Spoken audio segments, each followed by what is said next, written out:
next thing that I wanted to talk about is this Blizzard leak thing. I've heard a lot of talk about this. I don't know if this is true or not, but I've been very curious about that, and I just wanted to check it out with you guys and see what this is all about, because a lot of people have been talking about this, and I've purposely kind of like stayed away from it so that I could watch it on stream and see what the deal was. So this was posted somewhere, I don't know exactly where, on the 11th of July, so this was like 8 days ago. And supposedly this is a Blizzard developer. It says here, Shadowlands is a no wait, I'm dropping this here after getting chewed out for 3 hours over shit that Chewie did at work, so fuck it. Assume LARP and let me vent. So this guy was chewed out for 3 hours over shit that the guy that was chewing him out did at work? Okay. Shadowlands is a shit show. Critical response, player drop-off, and just about every engagement metric outside of the cash shop have been catastrophic. Why every engagement metric outside of the cash shop, though? Does that mean to say that the cash shop was still successful? It's insane. How could the cash shop be successful if players are dropping like flies? No higher up expected this because of their "we are too big to fail, we built it, they will, if we built it, they will come" mentality. This is true. Blizzard does have this mentality. We've been talking about this significantly. Whales? Really? It's like, to me, I just feel like if the game's not successful, then there shouldn't be that many whales, but I guess that yeah, there's people in World of Warcraft that have that collector's mentality, that they just want everything in the game. And they will get it even if the game's not good because they've just been playing the game for so long and they're so invested in it. So yeah. They refuse to accept their focus on the world being a begrudged mechanic to funnel players to rating. Their focus on the world being a begrudged mechanic to funnel players to rating is not appealing to the player base at large because it appeals to them. Why does it appeal to them? Like, seriously, forcing people to do a bunch of chores just so that they can do raids? How does this sound appealing to literally anyone? Like, is there anyone here that it sounds like fun for you to go on to a game and be like, "Oh, I gotta do my chores so that I can go do my raid afterwards." This is engaging. It's weird. They have spent the last 4 months trying to course correct, but there's no solid direction, and the response to 9.1 has only made things worse. Yeah, the response to 9.1, for those of you that haven't been following, is a lot of people are trying out Final Fantasy XIV. That's like the biggest response to 9.1. It is impressive to me that 9.1 drops and Asmongold is mostly streaming 14. There's a bunch of new people trying out 14. Like, even my friend Q, like, he dropped out 9.1. He unsubscribed the day that 9.1 dropped.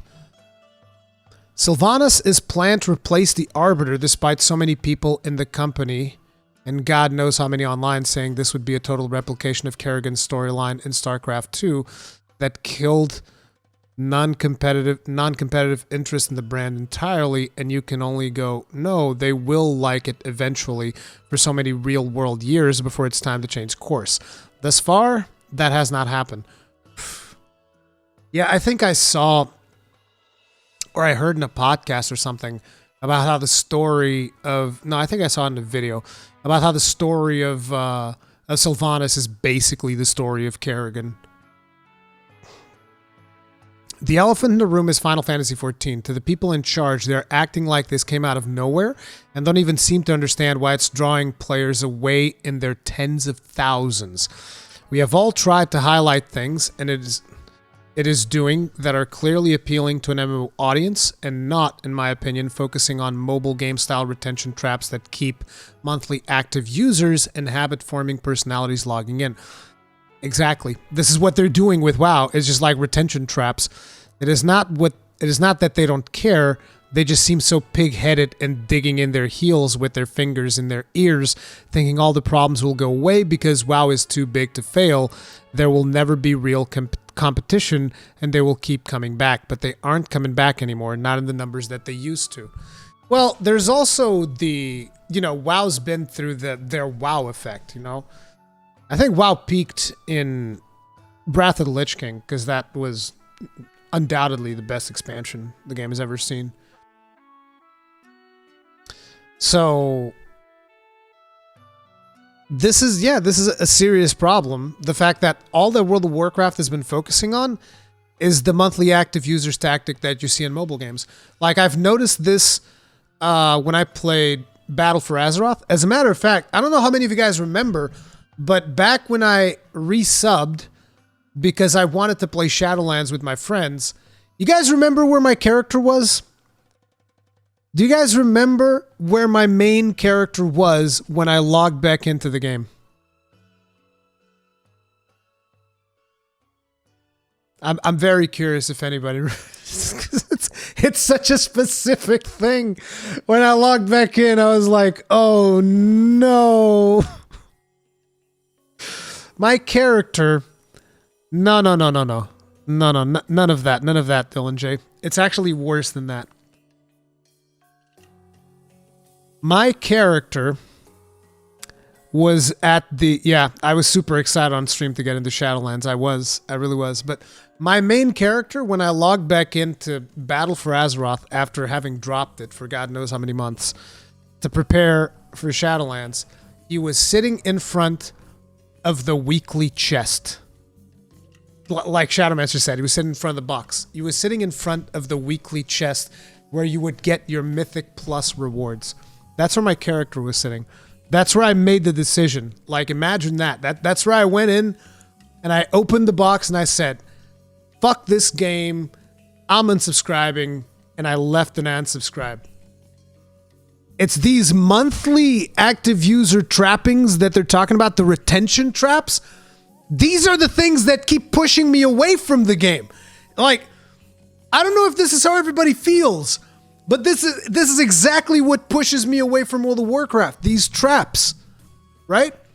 Like 14 does not have those traps. That's the reason why in 14 I'll be like, I'm gonna take a break, and then I'm gonna come back, and I'll be happy about it. Because I'm not forced to play.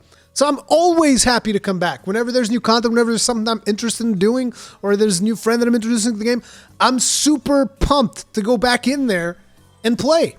Like, every time I think about 14, I'm like, man, I want to play it right now. It's just, recently I've been addicted to stories too. That's a whole nother thing. But it's like, I'm constantly thinking about it. And it's fun. And I'm never thinking, in World of Warcraft, I'm always thinking about, oh, I got to do this thing. I got to go do that thing to make sure that I get the weekly rewards, to make sure that I can keep rating, to make sure that I can... And you get to a point where your users is just like, look, dude, I'm supposed to be trying to play video games here to have fun. I'm not playing a video game to be a friggin' Blizzard's bitch boy. Like, what's that about? Anyway. The people making the spending choices know this. The new model for World of Warcraft is market the hell out of an expansion pack for a huge quarter, then use the 6-month lock-ins to pad numbers for the quarters after that. Yeah, exactly. This is why you get those stupid mounts, those 6-month mounts, and, other cosmetic things, like Kegren bought me the 6 months so that I would have to use the stupid pixie outfit. But, this is why they do those things. The incentive to keep people locked in. Even if Corona had not happened, 9.1 would still have been dropping after the initial 6-month subs expired to keep the chain holding. The mood in the company is tense, but also very much, it's just a rough transition period. Yeah, it's been a rough transition period for a couple of years now. Quite a few years. Activision has been pushing hard for Blizzard to release more regular product and to generate more income per user. As far as I know, this is going to be a transition over the next 5 years to a much larger mobile tablet gaming focus. By all accounts, not just World of Warcraft, but Overwatch was intended to be the moneymaker in the interim.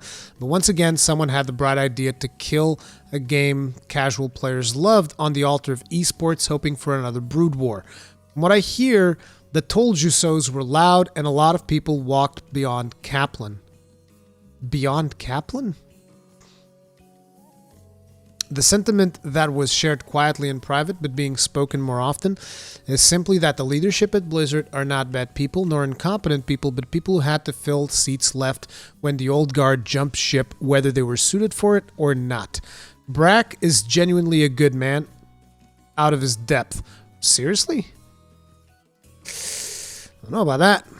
Ian is a fantastic raid designer put in charge of designing a virtual world he has no interest or real ideas for, and so on. Ian is a fantastic raid designer put in charge of designing a virtual... Okay, so he's in charge of designing the actual world. So he's in charge of doing creative job when his best stuff is about like statistics and strategies and whatnot. So they have been taken from the roles they excel at to be put in positions where they get to do far less of that purely because there is nobody left with the experience to do so, and the trickle down is a lack of concrete direction, ambition, and focus. Oof. Reported for violating NDA. Oh, shit. 2021 has seen the player base, media, and gaming at large turn on WoW to a degree I don't think the leads in their Positivity Dojo bubble considered possible. It has gone from people going, this is how Blizzard needs to fix WoW, to WoW is no longer salvageable, time for greener pastures. I've been saying it for a while, dude. And here's the thing. A lot of people sometimes ask me, Rurikhan, you didn't even play WoW. I've had people tell me this in my comment section. They go like, Rurikhan, you don't even play WoW. Why do you care? It's like, I don't play it right now. I used to play it back in the day, and I had a lot of fun. I really enjoyed what I've played of WoW back in the day. Like, I have fond memories of playing through Vanilla, playing Burning Crusade. Dude, Burning Crusade is when I started cutting my teeth in raiding. It was amazing. I loved it. I even raid-led a bit during Burning Crusade. Wrath of the Lich King, I freaking adored Wrath of the Lich King. And then, Mists of Pandaria, I completely skipped it because I was just like, I don't know, dude. All this Pandaren thing is just not for me. So, I moved on. And then eventually I think I came back for Cataclysm. Didn't stay very long because I started getting bored. And then I played a little bit of Warlords, but Warlords and Legion I played mostly because we were trying to do some content out of it in broadband TV. So that's why I played those two, because I was even playing in Horde. Then Battle for Azeroth gave it another shot, and it was like too much of the retention mechanic stuff. And then Shadowlands was what it was. So it's like, the reason why I talk about these things is because I care. I would like to one day play World of Warcraft again. I really would. But not like this. I'm not going back to do chores. If they can actually fix it and do something fun, I would go back. To play it, but not like this. But yeah, I don't think World of Warcraft is salvageable. I don't. And here's the thing. It's not that the game itself can't be salvaged, because, the combat is there. The art is there. Like, most of the things are there. The reason I don't think it's salvageable is because the people that are working on the game are no longer passionate about the game. And that is why, stuff is what it is. I think on some level this was never considered as a possibility, so there have never been any major plans beyond the usual try and minimize player drop-off by arranging releases around competitors, launching updates, products, the official forums being filled with talk of Final Fantasy XIV and worse. Why do we actually pay a sub hasn't helped. Exactly, why do people pay a sub? There's never been some testing the waters lately from certain higher-ups. If we can remove the line, no king rule... What? There has been some testing the waters lately from certain higher-ups. If we can remove the line, no king rules forever. Read into that what you will. Oh my god. Dude, this is some egotistical nonsense. Imagine being this insecure. This is why people leave your game in droves. Because instead of focusing the problems, you're fixing on being like, oh, we should remove this sentence from the game because people are using it to meme on us. Like, what?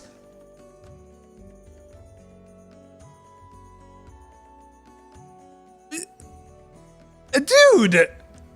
Like, seriously! What are you doing? There are still arguments going on about the Kelthus voice actor's shit show. I don't know much about it, but I know it's heated. Wouldn't be the first time a knee-jerk reaction only seemed to generate bad press. We lost a noticeable amount of PvP engagement after the Swifty thing.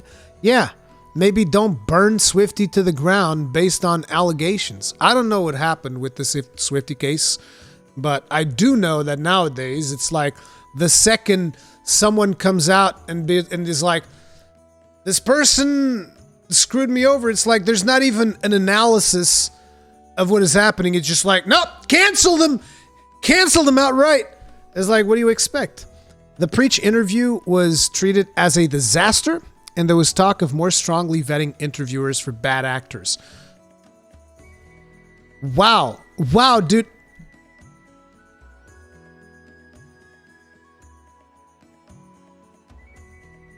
Dude, this has to be... I can't believe that someone in their right mind would consider Preach to be a bad actor. Like, are you serious? Like, Blizzard needs to understand people like Preach, people like Bellular, people like Asmongold, people like, the PvP community, like Venruki and, all of the other people. I don't know too much about the PvP community because I don't follow it that closely, right? People need to understand these are their biggest advocates.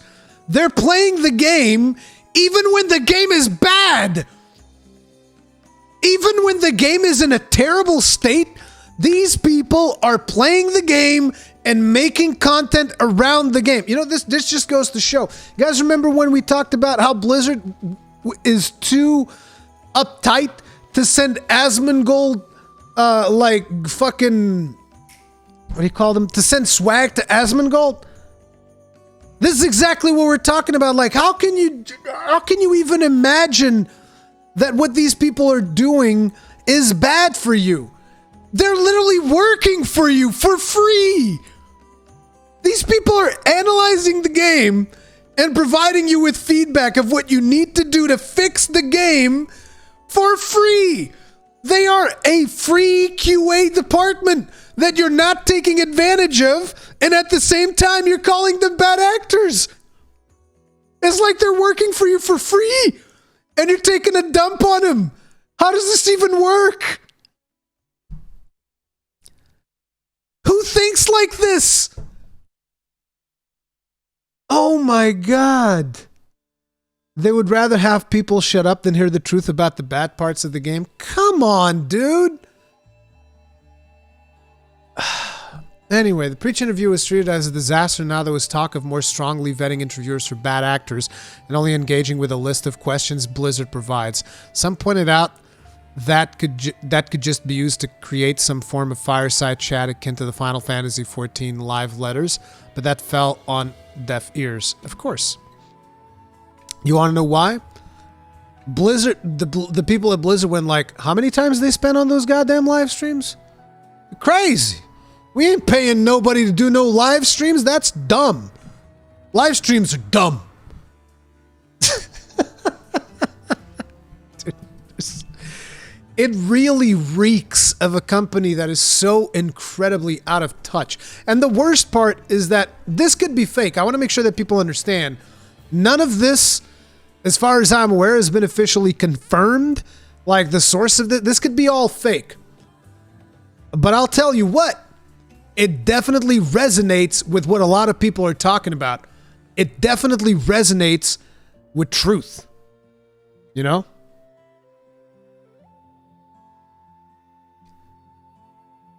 Two sentiments right now among the team are either we really need a win, or there's a dedicated cabal of internet trolls out to kill WoW.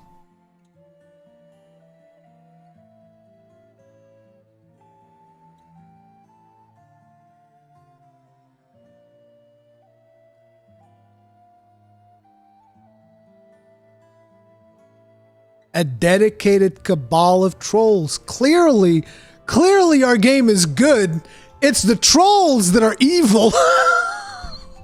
Oh my God, dude, no. No. They're not out to get you. They're not out to get you. What are you talking about? It's like, when is Blizzard going to understand? Like, oh my God. See, this is one of the reasons why I personally, whenever I go through my comment section, I always try to engage with the comments that I feel are like passionate and negative. But, you know, to a certain extent, like if someone's just like, you know, just like straight up mega trolling or just like being super offensive or whatever, I'll be like, whatever.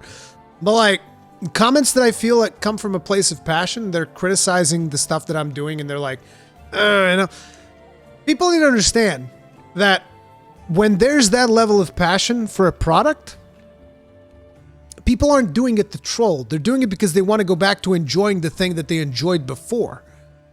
They want to go back to that place that they were. They want to go back to enjoying it. It's like, if they didn't care, they wouldn't talk about it. Like, look, nobody's here, oh, I can't wait to kill WoW. Like, what the fuck what do people have to gain from killing WoW? What does any of us have to gain? What does Asmongold have to gain from killing WoW? What does Preach have to gain from killing WoW? What does Bellular have to gain from killing WoW? Nobody's got anything to gain from killing WoW. Nothing. It's insane. Why? Why did they go? Why would they think like this? Right now we are crunching hard to get 9.2 ready to wrap up the Jailer's story. Excuse me, Jailer's storyline so we can get expansion out early 2022. Wait, what? No way. No way.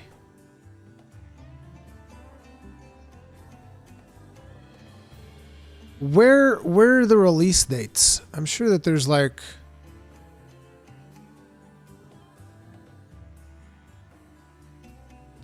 expansions. Here we go. So World of Warcraft was 2004.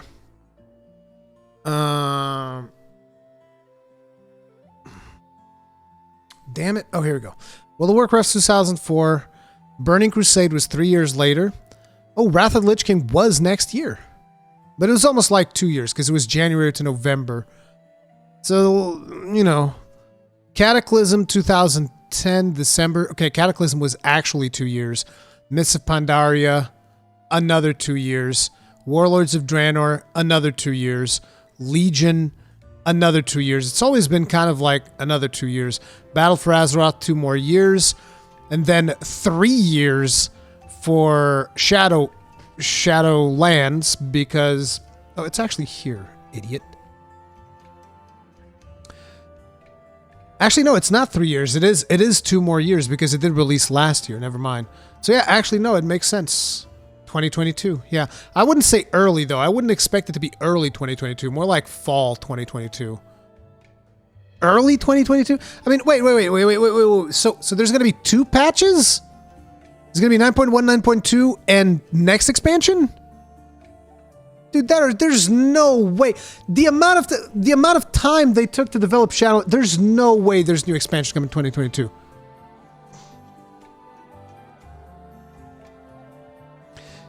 What's the sad part about this leak? If it said, we love and respect the customers and streamers of WoW, Rurikhan wouldn't believe it and called it fake off the bat. Yeah, I would 100% would. Because, you know, you can tell that they don't like him. You can tell. It's really weird. It's really weird. I'll tell you what. The team that we worked with, because, you know, when we were at Broadband TV, at one point we did work with a team at Blizzard for Heroes of the Storm. That team was really passionate about the game. They were working with us on videos and stuff like that. That team rocked. I don't know how many people from that team are there now, but that team that was working with us for Heroes, those guys rocked. And they actually understood, you know, to an extent, they actually understood content creation.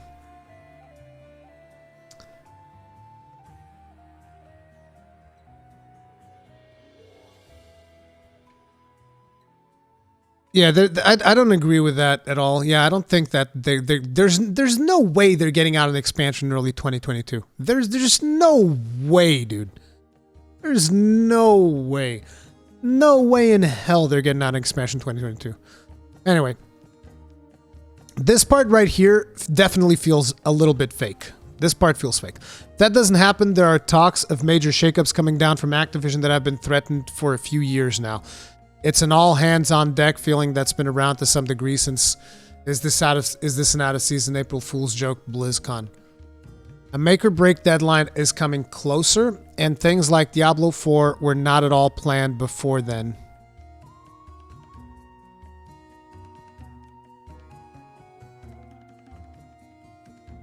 Are you trying to say that no, I don't believe this. No way.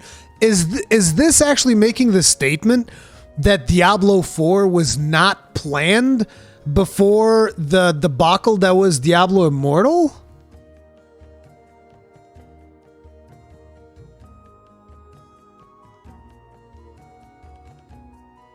This can't be real.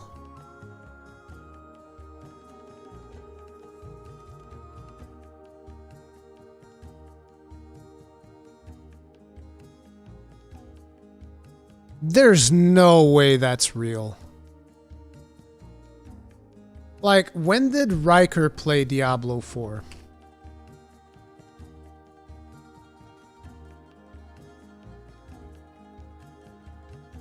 It was in 2019.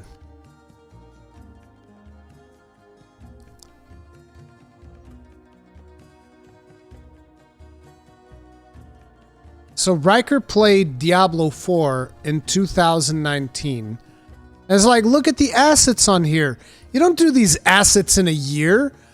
You don't create this in a year. This is not like there's a developer and this is just like this is Riker actually playing Diablo 4. Like, you don't make this shit in a year.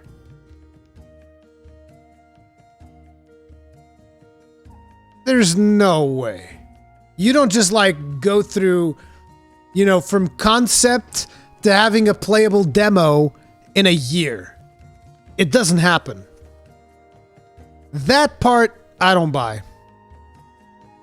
That Diablo was not planned before the failure of Diablo Immortal? Immortal's engine might be what it was built on. No, no. Same engine as D3, but enhanced? I don't think that's the same engine as D3. I'd have to rewatch Riker's video, but... It's like how Nintendo and Mercury Steam were probably already planning Metroid Samus Returns when Federation Force was revealed and hated on. I don't know. Anyway, Blizzard needs a significant win, not just in the initial profit, but consumer goodwill. Nobody likes working at what the public now seems to see as the bad guy of the MMO industry. More like the bad guy of gaming, period. It's not just the MMO industry. People don't like just about anything about Blizzard at this point. This has also made new hires decline. Not significantly, but the "you want Blizzard on your resume" line doesn't seem to have the appeal it used to. Of course it doesn't. Not anymore. A couple of years ago, dude, imagine me having on my resume, hey, I worked at Blizzard. Nowadays, people probably hide that shit. This has led to more hiring via friend of a friend, to some rumblings about nepotism and people severely lacking in experience because they get great Twitter optics. Oh no. Okay, look. This goes into the whole thing of like, oh, we gotta have a certain quota of Hispanic people. We gotta have a certain quota of black people. We gotta have a certain quota of LGBTQ people. It's like, look, this is not going to be a popular take. I'm not in favor of that. To me, it's like, no, you got to get the best people for the job. If the best person for the job is gay, that's the guy you get. If the best person for the job is black, that's the guy you get. If the best person for the job is Hispanic, that's the guy you get. Like, whether it's a man or a woman, if it's white, black, Asian, Hispanic, don't matter. Get the best person for the job. Period. Like, I'm sorry.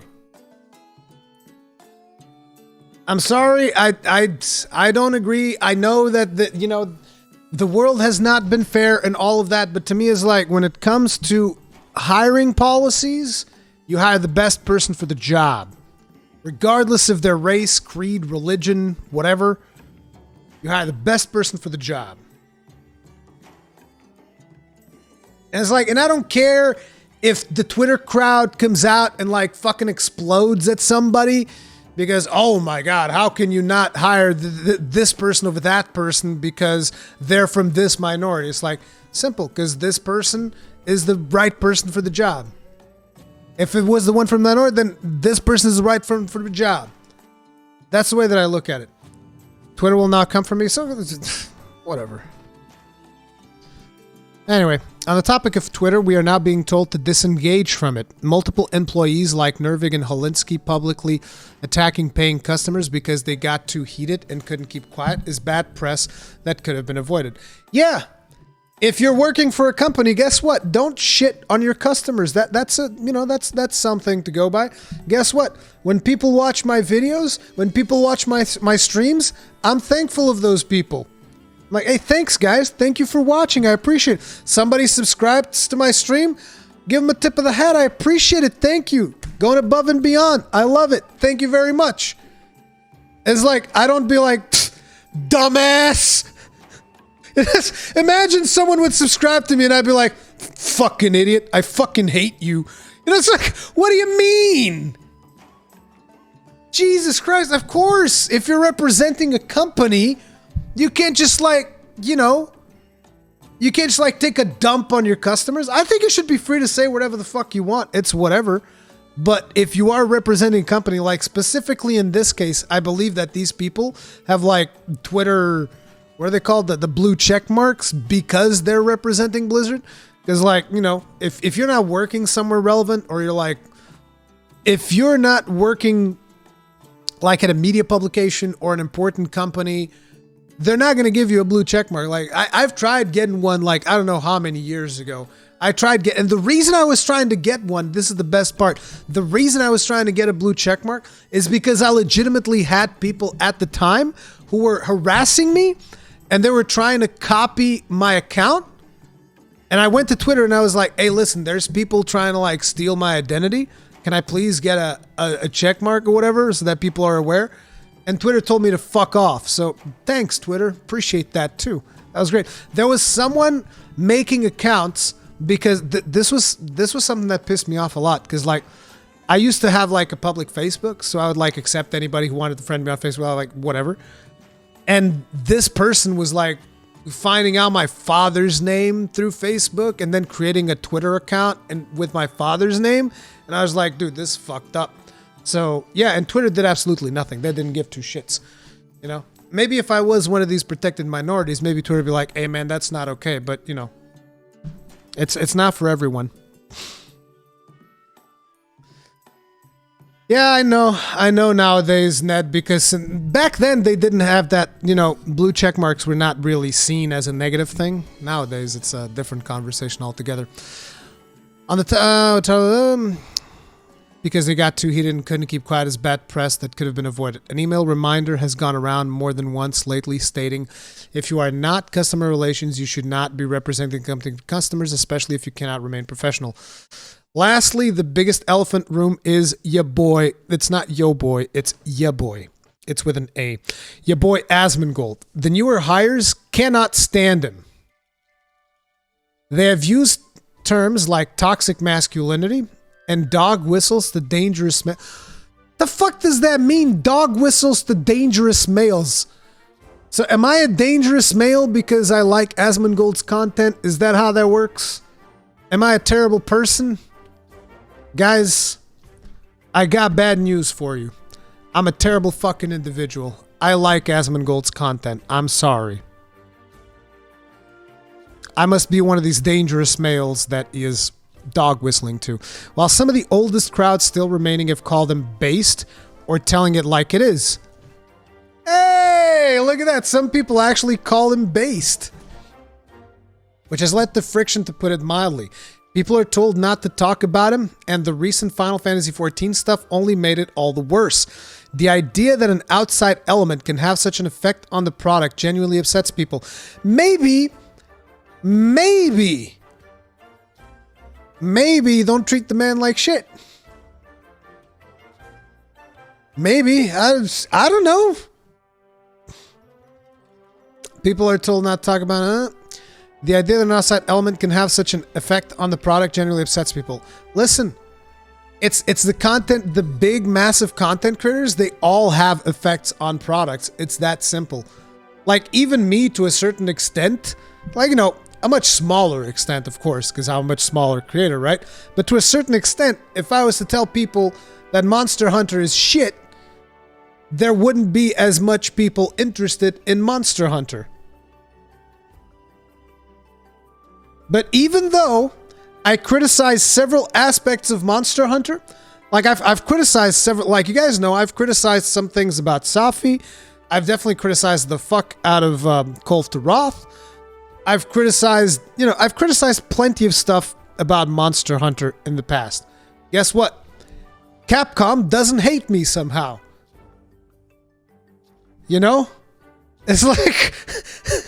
they still don't hate me. Isn't that impressive? It's like, why does Blizzard need to hate Asmongold because he criticizes WoW? It's dumb. It's fucking dumb.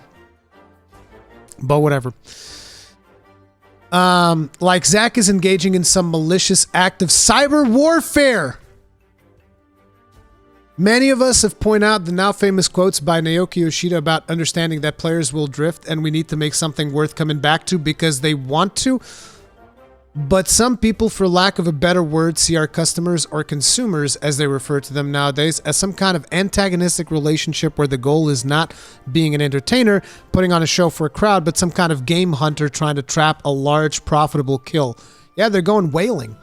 I wish I could blame Activision, but this is a sentiment from more of the younger crowd than the tech boomers, which personal opinion is probably why so many folks like Metzen and Morheim left. So wait, the new blood in Blizzard are the ones that think like this?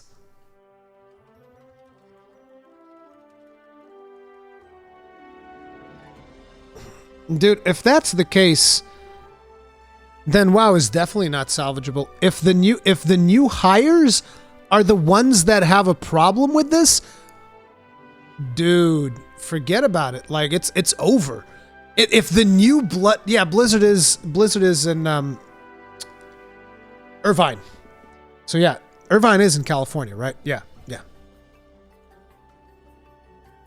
But ask yourself who hired the new blood. Some of the old guard.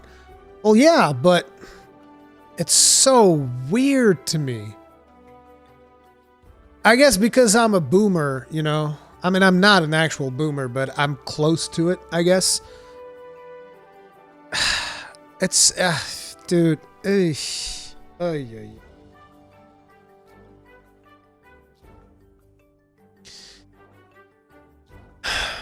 Like, some people think I would be happy about this because a lot of people, even some World of Warcraft players, they think that I'm reveling in this because I enjoy Final Fantasy XIV. And in their mind, they have this idea that I'm sitting over here just like dunking on WoW, happy that WoW is in the shitter, when nothing could be further from the truth. Like, I've always stated, even in my video, like I made a video which was, what was it? The Fall of Blizzard from the Eyes of a Blizzard Fan or something like that. I made a video. I really love that video, by the way. Working on that video was really cool for me to remember some of the stuff that got me into Blizzard games and whatnot. And in that video, I even say, like, I would love to see Blizzard turn around, but the more I read of this, if this is true, and again, remember, this could all be fake. If this is true, dude, there's nothing. There's nothing. Before you ask, yes, the topic of wokeness has shown up in group talks. It's not all some grand SJW conspiracy. People really do want people to feel welcome and represented. However, we need everything vetoed by people not working on it to see if it's inoffensive and bland enough rubs some of us the wrong way. Like anything in life, you can take something too far and lose sight of the core ideals, and with everything gone on since Blitzchung, feels like people are forming little factions to pull people in different directions to decide what Blizzard's identity is now and how to appeal to new players. There's been some drop-offs with go woke, go broke as the only answer in the survey when unsubbing, but honestly, we are losing subs in unforeseen numbers anyway and still making more money than ever through cash shop heavy users. So honestly, it doesn't make an impact.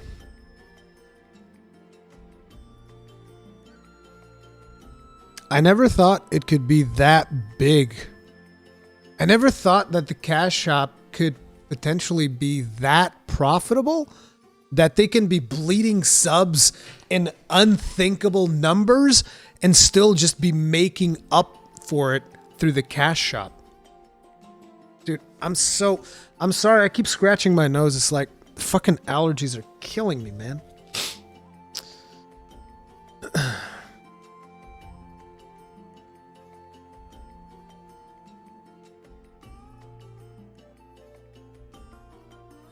All in all, things are rough right now. Blizzard doesn't have the love of the customers anymore, is no longer treated as an industry giant, and while D4 and D2R and Immortal aren't going to kill Diablo, even if they fail the sentiment, for World of Warcraft and Overwatch 2 are a lot more tense and stressful. The phrase, "it might be good to brush up on your mobile development portfolio if you get another underperformer," has been doing the rounds a lot. If Shadowlands continues its stark decline and Overwatch 2 is looking to underperform, like its current projections suggest, I think the Blizzard of a few years from now will be imitating King a lot more than trying to learn any lessons from Square Enix's MMO division.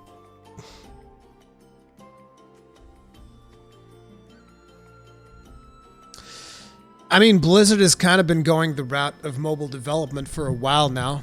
I mean, you've seen I'm assuming you guys have seen the report from Jason Schreier where he talked about how they're even planning on doing like a WoW Go, which is kind of like, they were planning at least, I don't know if that's still coming out or not, but they had a prototype of what is essentially a carbon copy of Pokemon, but with, I guess, World of Warcraft characters or whatever. It's so crazy. It is so crazy. Maybe they need to go back to basics and make some simpler games. They can't.